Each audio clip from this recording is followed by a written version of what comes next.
যদি কোনো হিন্দুর ছেলে, ব্যানার্জির ছেলে, চ্যাটার্জির ছেলে, দাসের ছেলে, গুপ্তর ছেলে, গুহর ছেলে, সে যদি ইসলামকে মেনে নেয়, ইসলামের আচরণকে মেনে নেয়, ইসলামের কাছাকাছি চলে আসে, যেমন আপনার দিলটা কৌতূহল হবে, আপনার দিলটা উচল পাচল করবে, আর একটু গায়ে হাত বুলিয়ে দিলে মনে হয় মসজিদ ঢুকে যাবে। বন্ধুরে, তাহলে বর্তমান মুসলমানের চাল চলন হিন্দুদের মতো হয়ে গেছে।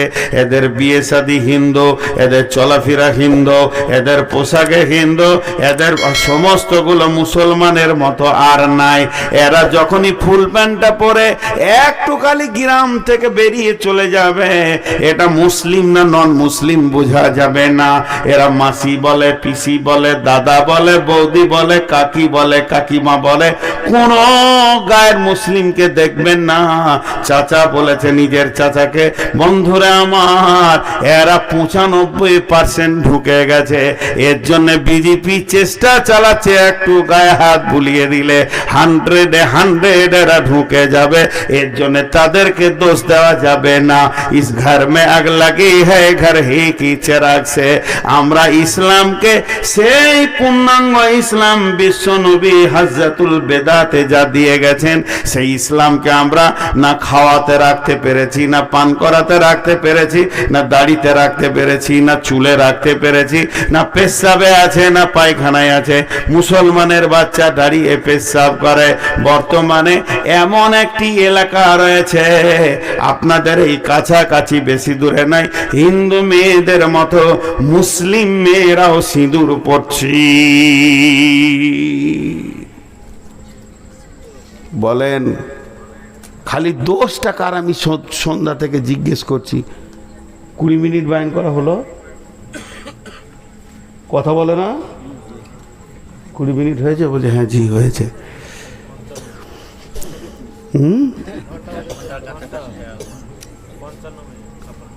55-57 নয়, ঘন্টা ক্রস করেছে। হ্যাঁ, হাটে এক মাস্টার ডিম কিনতে গেছে, বলছে ডিমের দাম কত রে? বলছে 6 টাকা। বলছে যে ছোট ডিম? বলছে ছোট মুরগিকে সুধাওগা কত কোঁত লেগেছে। আজকে যে বায়নটা করছে এটা বোনাস। শওকতকে বলবেন ও যেন ওভার ডিউটি কিছু দিয়ে দেয়, কারণ আমার তো 12টায় ডিউটি শেষ। আমি ঢুকেছি সন্ধ্যা 7টায়, টাইমে এসেছি, বলতে পারবে না যে টাইমে আসেনি। জি, আপনারা বসে আছেন, খুব ভালো লাগছে। একটু আত্মসমালোচনা করি। এবার ওষুধ দিব, এমন এমন ওষুধ দিব কোরআন থেকে, যে আয়াতগুলো আপনাদের সামনে আমি পড়েছি সব চলে আসবে। এই ওষুধ যদি মুসলিমরা গ্রহণ করে, 2025 সাল যেতে হবে না, 24 সালেই ভারতবর্ষ মুসলিমদের হাতে আসবে ইনশাআল্লাহ। কোরআন বলছে তো, কোরআন বলছে। জোশ থাকবে কোথায়? এত জায়গা ফাঁকা থাকতে রোডে বসে আছে। রোডে তো একমাত্র চতুষ্পদ প্রাণী বসে, ওদের জ্বালাতে গাড়ি চালানো যায় না। জোশ থাকবে কোথায়? জায়গা আর খুঁজে পেয়েছে না। মা বোনেরা কেটে পড়েছে, নামবে কেন? ওর বাপ নামে নি, ওর দাদা নামে নি। ওর বাপ বলেছে, বাপ তোর দাদা জীবনে রোড ছাড়া বসতো না, তুইও যেন কাজ করিস না, বংশের সম্মান চলে যাবে। আপনাদের বিরক্ত লাগছে নাকি? লাগবে কেন? বকছি তো আমি।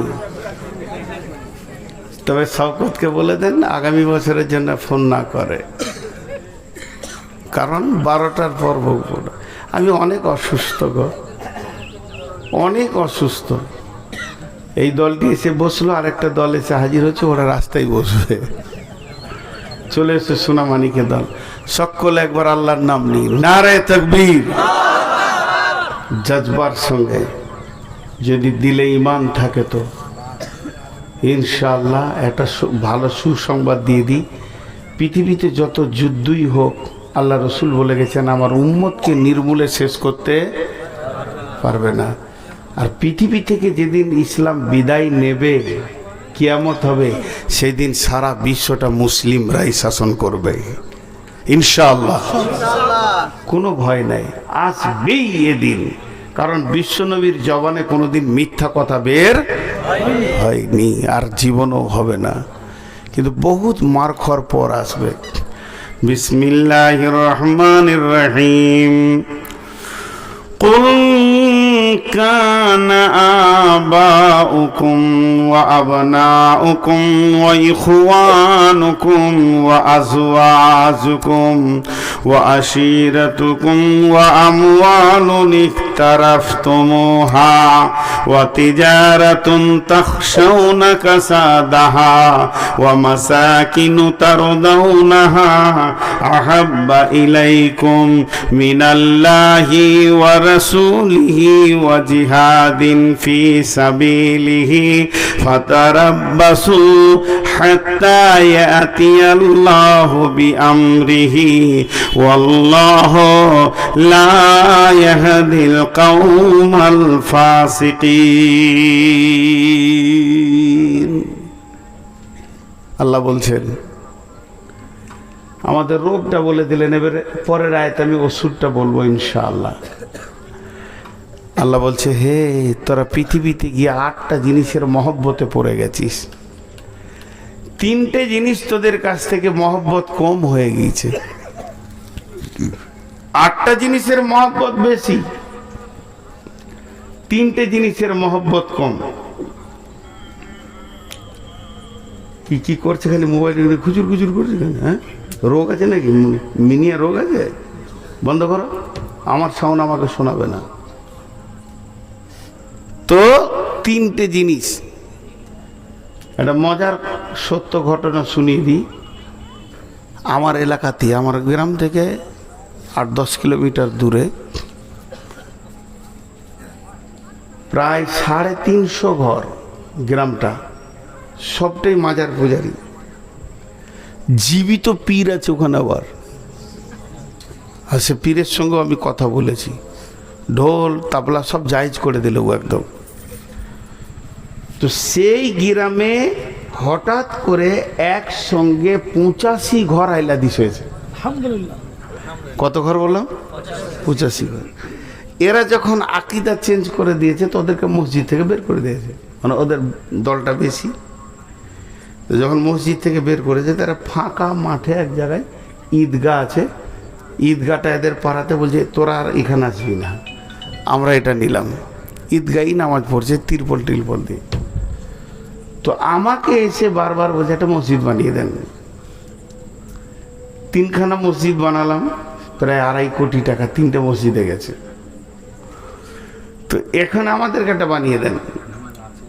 তো আমি ওদের কাছে গিয়ে বললাম যে দেখো, গোটা গায়ে তোমরা 80টা ঘর, 80 জনের ঘর একবার তাকাও তো, কারো ঘর ছোট আছে? বড় বড় পাকা। তাহলে 80 জনের 80টা ঘর, 80 জনের 80টা ঘর, আর 80 জনের একটা ঘর মসজিদটা। কি পরের কাছে টাকা নেবে? লজ্জা লাগে না? তো একজন উঠে বলছে আমি 5 লাখ নিলাম, একজন বলছে আমি 2 লাখ দিলাম, আর কারো কাছে টাকা নিব না। মসজিদ করে নিল ওরা, মসজিদ করে নিল। তো আল্লাহ তাবারক ওয়া তাআলা বলছে, দেখ তোর ভিতরে একটা মহব্বতের জায়গা আছে, এখানে দিলে একটা জায়গা আছে, প্রেমের জায়গা। ওখানে তুই কাকে ভরবি বল? যাকে ভরবি সেই শেষ। আল্লাহ তাবারক ওয়া তাআলা বলছেন, তোরা ওখানে পড়েছিস কাকে? 8 জনের মহব্বত তোদের দিলে রয়েছে, 3 জনের মহব্বত তোদের দিল থেকে কমে গেছে। কুল ইন কানা আবাউকুম, বাপের মহব্বত, সন্তানের মহব্বত, ভাইয়ের মহব্বত, বিবির মহব্বত, বন্ধু বান্ধবের মহব্বত, সঞ্চিত মালের মহব্বত, গাড়ি বাড়ি ব্যবসা বাণিজ্যের মহব্বত, আজ যে ঘরটা বানিয়েছি সেই অট্টালিকার মহব্বত, এই 8টা মহব্বত তোদেরকে গেড়ে ধরে বসে রয়েছে। তোদের কাছ থেকে 3টে মহব্বত চলে গেছে। আহাব্বা ইলাইকুম, তোদেরকে 100% মসজিদ মসজিদে পাওয়া যায় না, মিনাল্লাহে ওয়া রাসূলিহি, আর বডিতে তোদের রসুলকে পাওয়া যাচ্ছে না, তাহলে দুজন তোদের কাছ থেকে সরে গেল। ওয়া জিহাদিন ফি সাবিলিহি, আল্লাহর দ্বীনকে আগে বাড়াতে হবে, আল্লাহর কালাম পাককে আগে বাড়াতে হবে, মসজিদ মাদ্রাসাকে আগে বাড়াতে হবে, এ ব্যাপারে তোদের মন চাই না, তাহলে তোরা তিনজনের সঙ্গে সম্পর্ক কেটে দিয়েছিস। তাই আমার আল্লাহ বলছেন ফাতারাব্বাসু হাত্তা ইয়াতি আল্লাহু বিআমরিহি ওয়াল্লাহু লা ইয়াহদিল কওমাল ফাসিকিন, অতক্ষণ পর্যন্ত অপেক্ষা কর যতক্ষণ পর্যন্ত আল্লাহর হুকুম না এসেছে। আল্লাহ তাবারাক ওয়া তাআলা কোনদিন ফাঁসে কমকে হেদায়েতের রাস্তা দেন না।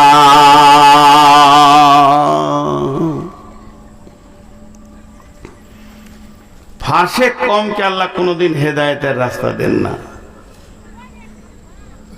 দুনিয়া নিয়ে মেতে আছি, বিবির পেছনে বছরে কত খরচা, আব্বার পেছনে কত খরচা, মায়ের পেছনে কত খরচা, ভাইয়ের পেছনে কত খরচা, সন্তানের পেছনে কত খরচা।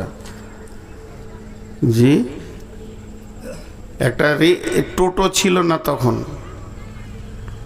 রিক্সায় চেপেছি, তো রিক্সাওয়ালা রিক্সা চালাচ্ছে মালদা থেকে মঙ্গলবাড়ি আসবো। কি নাম ভাই? তো নামটা বললো মুসলিম, বাড়ি মালদা দিয়ে ওই নদীর ধারে, ওখানে একটা বস্তিতে আমার বাড়ি। ছেলে মেয়ে কয়টা? দুইটা ছেলে, একটা ছেলে কোলের দুধ খায় ছোট, আর একটা বড় 4 বছর 4.5 কি করে বলে মিশনে দিয়েছি, মাসে কত লাগে? 4,500। কি করে দাও? রিক্সা চালিয়ে দিই। এবার দাঁড়ির পাল্লাই চাপান। মিশনগুলো কত তত্তর করে বড় হচ্ছে, আর মাদ্রাসাগুলোকে মনে হচ্ছে মানে রোগে ধরে নিয়েছে, বাড়ন তো আর নাই। মাদ্রাসায় ভর্তি করতে আসছে তখন জিজ্ঞেস করছে ইংরেজি আছে তো? আমি খারাপ বলছি না, দরকার আছে, কিন্তু স্কুলে ভর্তি করতে গিয়ে জিজ্ঞেস করছে না হাগো এখানে কোরআন শরীফ পড়ানো হয়? আপনার চক মহরমের প্রাইমারি স্কুলটা সরকার চালাচ্ছে, কিন্তু গোটা গাঁ থেকে একটা মৌলবীও রাখা যায় তো, সরকার বের করে দেবে। ছেলেগুলো আলিফ বাটা তো শিখুক, কাশ্মীরে আছে। তো ভাইরা আমার, আমাদের মহব্বত আল্লাহ এবং রসুলের কাছ থেকে চলে গেছে, আল্লাহ এবং রসুলের কাছ থেকে চলে গেছে, শেষ শেষ, আমরা শেষ, আমাদের আর কিছু নাই। আল্লাহ তাবারাক ওয়া তাআলা বলছেন ফাতারাব্বাসু হাত্তা ইয়াতিয়াল্লাহু বিআমরিহি, অতক্ষণ পর্যন্ত অপেক্ষা কর বান্দা যতক্ষণ আমার হুকুম না পৌঁছিয়েছে। ওয়াল্লাহু লা ইয়াহদিল কওমাল ফাসিকিন। এয়ারপোর্টে গেট থাকে, এয়ারপোর্টে আন্তর্জাতিক মানে যখন বাইরে কোথায় যাবেন তো ওখানে কম্পিউটার আছে, যে জিনিসগুলো নিয়ে যেতে পাবেন না ওই জিনিসগুলো কম্পিউটারে লোড করা আছে, লোড করে তার ছবি দিয়ে দিয়েছে যে এই জিনিস নিয়ে পার হলে তুই চিল্লাবি। তো বাস জেদ্দা এয়ারপোর্টে পার হচ্ছি, টিক টিক টিক টিক, মানে নিয়ে যেতে পাবি না, আবার চেকিং করছে, আপনার পকেটে ঘড়িটা রয়েছে এটা রাখেন, হয়ে গেল। বন্ধুরা আমার, যদি একটা কোরআনের গেট করা যায়, যদি একটা কোরআনের গেট বানানো যায়, আর গেটটাকে যদি বলা যায় মুসলমান পার হবে কিছুই বলবি না, আর বেঈমান যখনই পার হবে তো আওয়াজ করবি টিক টিক করে যে মাল গোলমাল যেছে। আমি সারা ভারতবর্ষের কথা আমি বলছি না, পশ্চিমবঙ্গের কথা বলছি না, শুধু চক মহরমের কথা বলছি। ওই গেটটা বসিয়ে দিয়ে আজকের মহফিলে আমরা যতজন এসেছি ঈদে বললাম ইমিগ্রেশন হবে, চেকিং চলবে, সবাই গেটের ভিতর দিয়ে পার হও। শেষকালে দেখা যাবে এখানে 400-500 লোকের ভিতরেও একটাকেও আল্লাহর নজরে মুসলিম পাওয়া গেল না। অথচ কোরআন পরিষ্কার বলে দিয়েছে পৃথিবীর ভিতরে বেজ্জতি হবে না কে না 3 জন, পৃথিবীর ভিতরে বেজ্জতি হবে না কে না 3 জন, পৃথিবীর ভিতরে বেজ্জতি হবে না কে না 3 জন। একজন হচ্ছে কে? ওয়ালিল্লাহিল ইজ্জাতু ওয়ালিরাসূলি ওয়ালিল মুমিনিন। আর ইজ্জতের মালিক হলো আল্লাহ, দ্বিতীয় হলো ইজ্জতে আমার পানেওয়ালা কে না রসুল। আর সারা পৃথিবীতে যত মুমিন থাকবে এরা কোনোদিন বেজ্জতি হবে না, এরা কোনোদিন বেজ্জতি হবে না, মুমিন কোনোদিন বেজ্জতি হবে না। কোরআন বলেছে আবার মুমিন যদি বেজ্জতি হয় তাহলে কোরআনকে আপনি আমি মিথ্যা বলে ফেলবো, নাউজুবিল্লাহ। কোরআনের একটা অক্ষর মিথ্যা নয়, কোরআনের একটা জের মিথ্যা নয়, কোরআনের একটা জবর মিথ্যা নয়। এবং যিনি কোরআন রচনা করেছেন তিনি আমার আল্লাহ। আর সেই আল্লাহ পৃথিবীর পজিশন বলে দিচ্ছেন ওয়ালিল্লাহিল ইজ্জাতু ওয়ালিরাসূলিহি ওয়ালিল মুমিনিনা ওয়ালাকিন্নাল মুনাফিকুনা লা ইয়াফকাহুন। কিন্তু মুনাফিকরা তা বুঝতে পারবে না। এখানে সম্মান পাবে কে? আল্লাহ পাবে, রসুল পাবে এবং মুমিন সম্মান পাবি।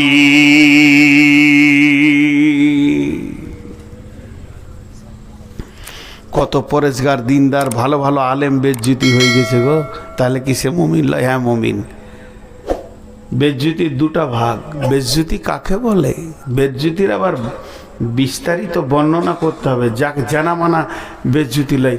আমার গালে কেউ একটা পরাত করে মেলে দিল এখান থেকে এসে, এটা বেজ্জতিও হতে পারে, ইজ্জতও হতে পারে। রসুলও মার খেয়েছেন। যদি ওইটা হয় দিনের জন্যে তো ওটার নাম হচ্ছে ইজ্জত। আমি যে মাঠটা খেলাম অঙ্ক করতে হবে, কেন খেলাম? আল্লাহর জন্যে না রসুলের জন্যে? যদি আল্লাহ, রসুল, কোরআন, দিন, ইসলামের জন্য আমার মাঠটা পড়ে, এই যে যারা জালসা কমিটি আছে বা মাদ্রাসা কমিটি বা জালসার কমিটি, এরা কম খায় না। তো এটা যদি আল্লাহ এবং রসুলের জন্য হয় তাহলে এটা ইজ্জত। আর যদি দুনিয়া পার্থিব লাভের জন্য থাপ্পড়টা হয় তো ওটার নাম বেজ্জত। ইজ্জত আর বেজ্জতের তফসির করে দিলাম। তো এটা ইজ্জতের জায়গা। মুমিন তো ইজ্জত পাবি, মুনাফিকরা বুঝতে পারবে না। আল্লাহ বলছে মুনাফিকরা বুঝতে পারবে না। তো ইজ্জত এখানে আমাদেরকে আল্লাহ দেবেন যদি আমরা সেই জায়গায় পৌঁছাইতে পারি। কিন্তু আমাদের ঘটনা কি, আমাদের অবস্থা কি? আমরা সে জায়গায় পৌঁছাইতে পারছি না। উঠিয়েন না, মনোযোগ দিয়ে শোনেন। আমি বেঁচে থাকবো কিনা জানি না, কিংবা আপনি বেঁচে থাকবেন কিনা জানি না। আজকের কথাগুলো খুব গুরুত্বপূর্ণ হয়েছে। কথা আমি বলি না, আমাকে আল্লাহ বলিয়ে নেন। আমি তো মূর্খ জাহেল। আমি বিসমিল্লাহ পড়তে পারি না ভালো করে, আমার কোরআন পড়তে গিয়ে অনেক ভুল হয়ে যায়। মাঝে দুটি ছোট ছোট কথা বলে নিই, আমার ব্যক্তিগত কথা, ইহুদিনের কথা অনেকবার বলেছি, আজও বলছি। হজ উমরা করবেন তো আমার সঙ্গে যোগাযোগ করেন, আমি ট্রাভেলস করেছি। বেশি লম্বা চওড়া কথা বলবো না। আমাকে যদি বিশ্বাস করেন তাহলে আপনার সব সার্ভিস ভালো থাকবে। আর যদি আমাকে চোর মনে হয় তাহলে অন্য কারোর সঙ্গে যান। শর্টে বলবো, যেমন একটা মানুষ বিদেশে গেলে তার বাঙালিয়ানা খাবার সমস্ত কিছু সব জোগাড় করব, অসুবিধা নেই। আর দ্বিতীয় নম্বর, আমার গ্রামের মাদ্রাসাটা আমার মাথায় এবছর চাপিয়ে দিয়েছে। আমি মাদ্রাসার সঙ্গে জড়িত, কোনোদিন আমি বলিনি যে আমি মাদ্রাসার সঙ্গে জড়িত। গ্রামের মাদ্রাসা, বাড়ির পাশেই মাদ্রাসাটা, জড়িত না থেকে যাব কোথায়? তখন আমার মাথায় চাপিয়ে দিয়েছে ভালো মেধা বিচক্ষণ ছেলে থাকলে পাঠান। ছেলে চাইছি, ভালো মেধা বিচক্ষণ ছেলে পাঠান। উন্নত মানের শিক্ষক দিয়ে পড়ানো হবে ইনশাআল্লাহ। 21, 22, 23 3 দিন ভর্তি চলবে এই মাসেই। আজকে কত তারিখ? তার চুপ করো না, এই 18 বলছিল। হ্যাঁ, এইরকম করি গোলমাল করি সব চলছে। তো 19, কাল 20, পরশু 21, পরশু থেকে 3 দিন ভর্তি চলবে। আমার ঠিকানায় ছেলে পাঠিয়ে দেন। বিচক্ষণ ছেলে হতে হবে, ভালো মেধা, পরীক্ষা দিয়ে নিব এবং আপনার ছেলের গ্যারেন্টি একটা স্ট্যান্ডে গিয়ে দাঁড়াবে, এটা বলে দিচ্ছি ইনশাআল্লাহ। আল্লাহকে ভরসা করে বলছে। তো এবার আল্লাহ কি বলছেন? বিসমিল্লাহির রহমানির রহিম। ওয়াদাল্লাহুল্লাযীনা আমানু মিনকুম وعاملوا الصالحات لا يستخلفنهم في الأرض كما استخلف الذين من قبلكم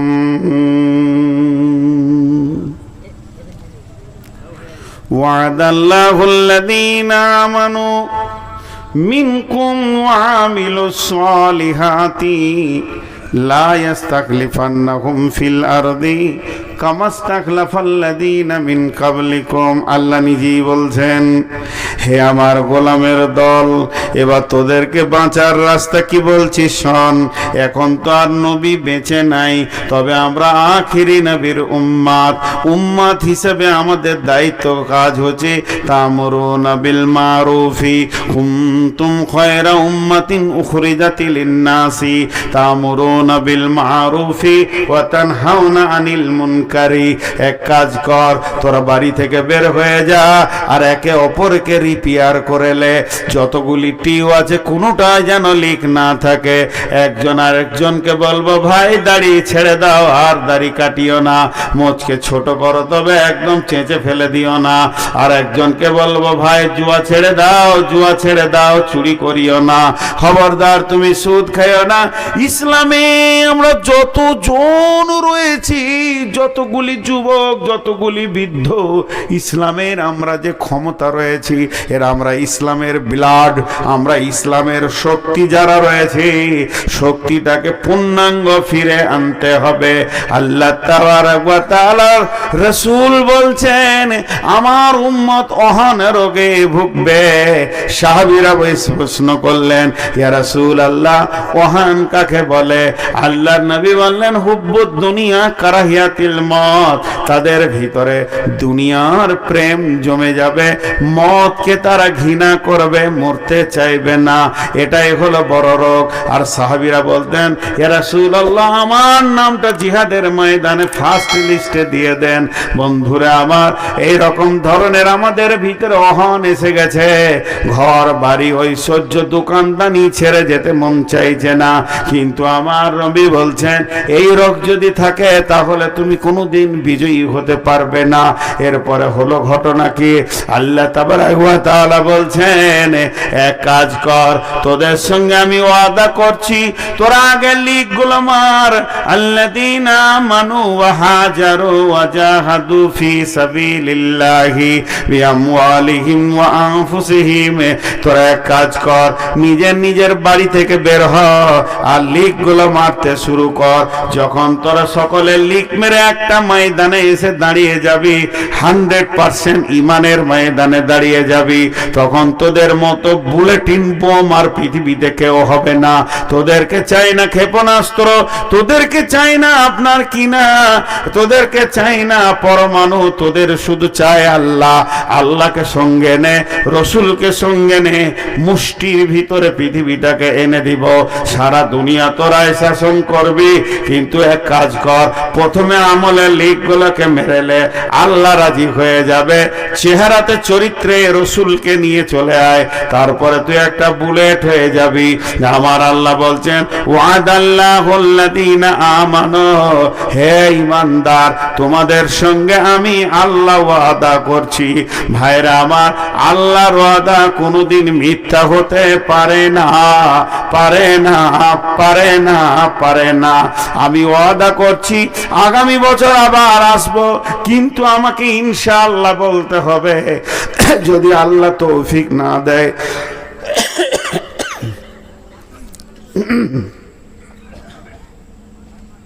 হে আল্লাহ,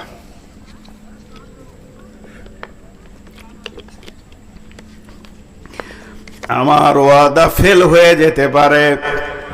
আমি ওয়াদা করছি সকালবেলায় আমি লালগোলা যাব, দেখা যাচ্ছে নদী পার হয়ে চলে গেলাম কাবিলপুরে। তার মানে হচ্ছে আমার ওয়াদার ভিতরে আমার রব কন্ট্রোল করবেন, তার তৌফিক না হলে ওয়াদা পূরণ হবে না। কিন্তু একটা জন এমন আছে যা ওয়াদা করবে তা পূরণ হয়ে যাবে, তিনি হলেন আল্লাহ। সেই আল্লাহ ওয়াদা করছেন। এই ওয়াদাটা কোনো আলেমের নয়, কোনো মৌলানার নয়, কোনো মুফতির নয়, কোনো মুহাদ্দিসের নয়, কোনো ফেরেশতার নয়, কোনো নবীর নয়, স্বয়ং আল্লাহ ওয়াদা করছেন।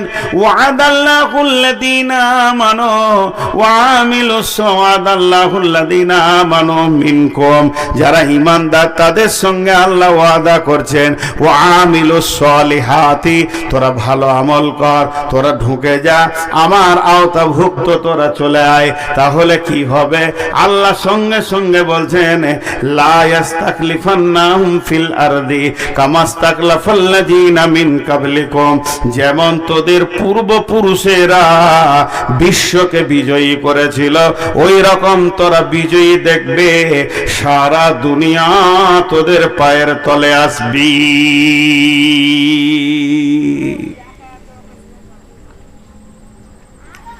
রোম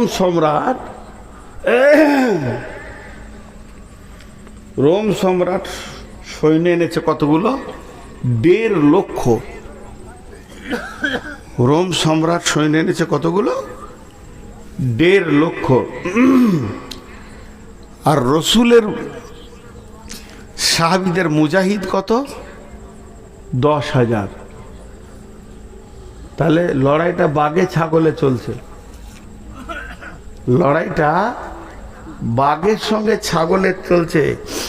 1.5 লক্ষ আর 10,000। তো বিশ্বনবী তাঁবুতে একটু ভারাক্রান্ত অবস্থায় রয়েছেন। বিশ্বনবী উঠিয়েন না গো, এরা মনে মনে ভাবছি মাইক পেয়েছে তো ছাড়বে না নাকি রে? হ্যাঁ, আমি বললাম যে আমি চালাবো না, আমি অতকে উঠতে মনে করছি, বুঝে আপনি চালিয়ে। হায় আল্লাহ, আমি যতই চালাই আর 10 মিনিট না, আমার অবস্থা তো আপনারা বুঝছেন না। আমি আমার একটা দুঃখের কথা 2 মিনিট বলছি আর কি, আপনাদের মূল্যবান টাইম থেকে নিয়ে নিলাম, এর জন্য আমি ক্ষমা চাইছি। আমি যে অসুস্থ এটা কেউ বুঝতে চাইছে না কেন? কালকে জুমা পড়ানোর জন্য কাবিলপুরে না হলো 5 বার ফোন করলাম, আমি বললাম আমি দাঁড়াতে পারি না, এই যে বসে 2 ঘন্টা চালিয়ে দিলাম, দাঁড়িয়ে যদি বলেন 10 মিনিট পারবো না। এই দুটো হাঁটু কটকট কটকট করে মনে হবে পোকাতে কাটছে। আজ মনে হয় কতদিন যে জুমা পড়াইনি আল্লাহ জানে। আমার গ্রামে এই গত জুমা আগের জুমা বসে আছি, বাচ্চা ছেলেতে পড়ালো, আমি পারছি না, তুমি পড়াও। উঠতে চাইছে না, আসলে আমি বলছি তুমি পড়াও, তো খালি বলছি অসুখ আসুন, হাঁটু ব্যথায় আসুন, হাঁটু ব্যথা আসুন। কেউ কারোর লয়, আল্লাহ ভালোবাসে দেখেন। তারপরে বোঝে আল্লাহ ভালোবাসে। সে হিন্দুদের খঞ্জনি বাজাই না, কেউ কারোর লয় রে বন্ধু, কেউ কারোর লয়। আমাদের ছাদ ঢালে আছে, কমসে কম এই রডের টাকাটা আদায় করে দেন এখান থেকে। রডের টাকা দেন গো, ছাদ ঢালাই আছে।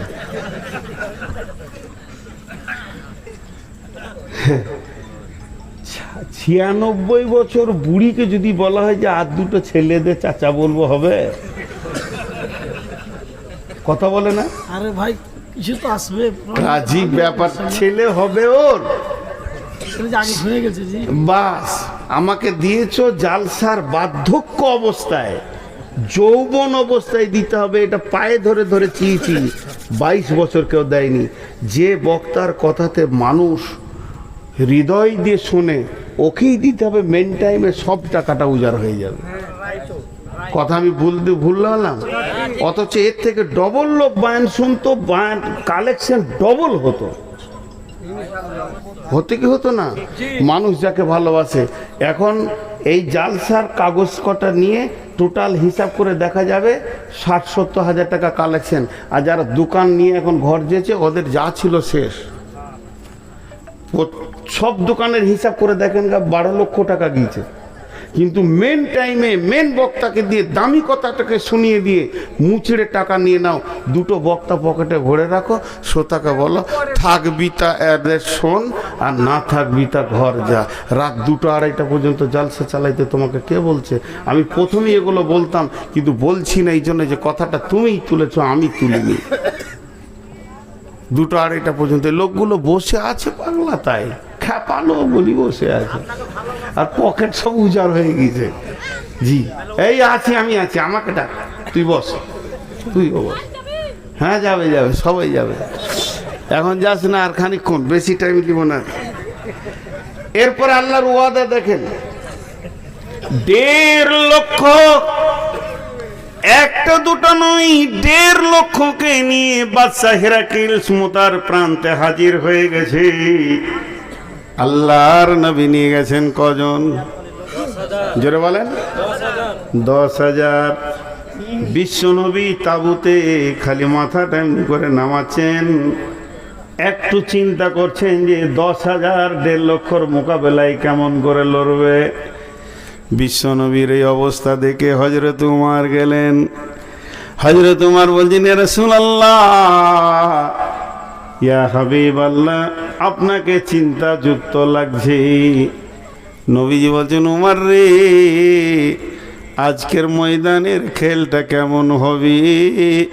রিজালকে আনবে, পতাকাকে তুলবে, ইসলামের পতাকা উঠবে না বেঈমানদের পতাকা উঠবে?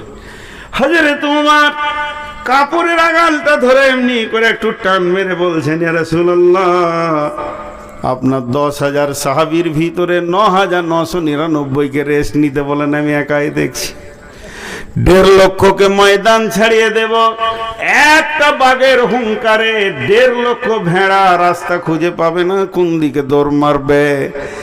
নবীজি বললেন, উমর, তোমার এত বড় সাহস কি করে হলো?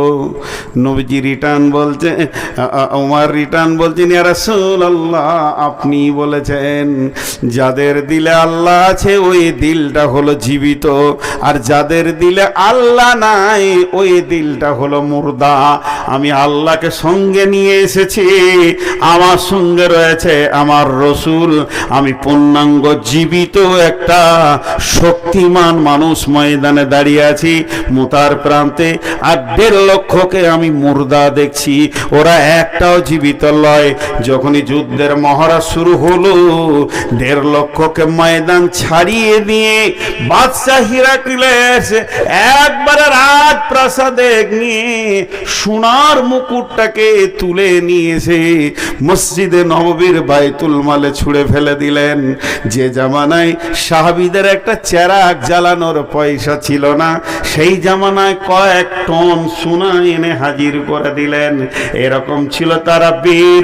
আমার বলে, আল খোদায় পায়া বিশ্ব বিজয়ী ছিল একদিন যারা, আল্লাহকে পাইয়া বিশ্ব বিজয়ী ছিল একদিন যারা, আল্লাহকে ছেড়ে ভীত পরাজিত আজ কেন তারা?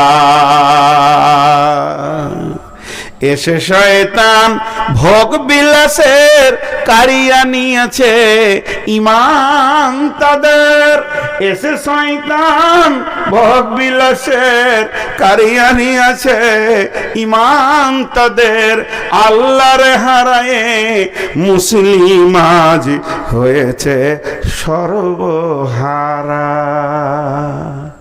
এদের আর কেউ নাই, যেখানেই যেছে লাত খেয়েছে, যেখানেই যেছে তৃণমূল কংগ্রেস জিন্দাবাদ জিন্দাবাদ জিন্দাবাদ, মারলে বুক চেপে লাত, সিপিএমে ঢুকে পড়ে গেছে। হ্যাঁ, ইনকিলাব জিন্দাবাদ, চাচা তলাই তলাই ইমান চেঞ্জ করে নিয়েছে। সিপিএমে 4-5 দিন থাকতে থাকতে এমন করে ওর হাঁটু চেপে 2 বাড়ি মেরেছে, তারপরে ধীরে বিজেপিতে ঢুকে পড়েছে যে একবার ওকে দেখতেই হবে। কোথায় ইমান গেল নাই দেখে, শেষকালে কোথাও জায়গা পেয়েছে না, দেখছি চাচার লাশ ফিটার ক্যানেলের ধারে পড়ে আছে, মেরে দিয়েছে। জানেই শেষ করে দিয়েছে। আজকে অবস্থা মুসলিমদের, তাই আমি এসেছি আপনাদেরকে একটু চেতনা ফেরাতে। আমি নিজেও চেতনা নিতে, আমি হাসাতে আসিনি। প্রথম থেকেই বলছি যে চেতনাটা একটু ফিরাই, চেতনাটা। কিন্তু এ জাতি এত গভীরে চলে গেছে, শেষ।